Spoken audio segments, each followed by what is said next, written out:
Salut, c'est François. On se retrouve parce qu'il y a un copain qui m'a parlé de Live and Let Die, sur de la musique. Vous verrez qui c'est. Et ça m'a fait penser à une auto et à un truc pas très courant, même quand on est fan. Est-ce que vous connaissez ça? Regardez bien, c'est une Corvorado. Eh ouais, alors là, vous croyez que c'est un matching avec une Corrado et une Corvette? Eh ben non, c'est pas exactement ça. C'est une Corvette habillée avec une carrosserie de Cadillac. Donc c'est dans Live and Let Die, on en voit une en particulier. Et ça correspond à une grande mode qu'il y a eu dans les années 70 qu'on appelait les pimp mobiles. C'est-à-dire qu'on assemblait, on customisait des autos. Alors des fois c'était un peu avec des froufrous, des fanfreluches. Je vous montrerai des trucs. Farah Fawcett, elle avait une Corvette avec un intérieur marron façon Chewbacca. Ça valait le détour. Et là c'est Dunham Coach qui fait cette auto-là.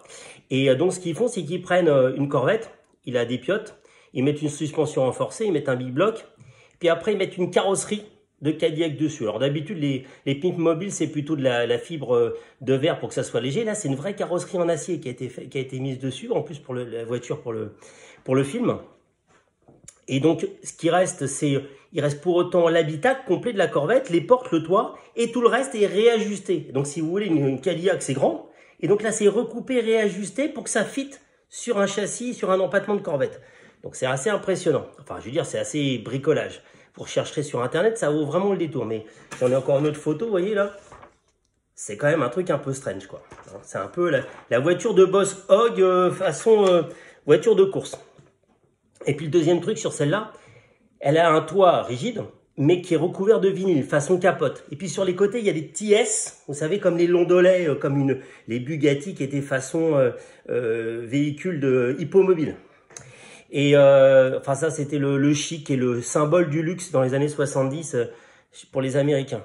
Chacun ses goûts, c'est pas obligatoirement le nôtre. Mais définitivement cette voiture-là, elle est assez exceptionnelle. On la voit peu, mais elle passe un peu. C'est un des méchants qu'il a dans Live and Let Die. Mais c'est vraiment le produit le plus intéressant, un des produits les plus marrants en tout cas dans la production cinématographique de 007, parce que bon, il y a eu quelques Ferrari, il y a eu surtout beaucoup d'Aston, mais bon, ça c'est quand même un truc un peu spécial. Donc voilà, merci à qui, vous savez, qui m'a donné cette super idée d'histoire de bagnole.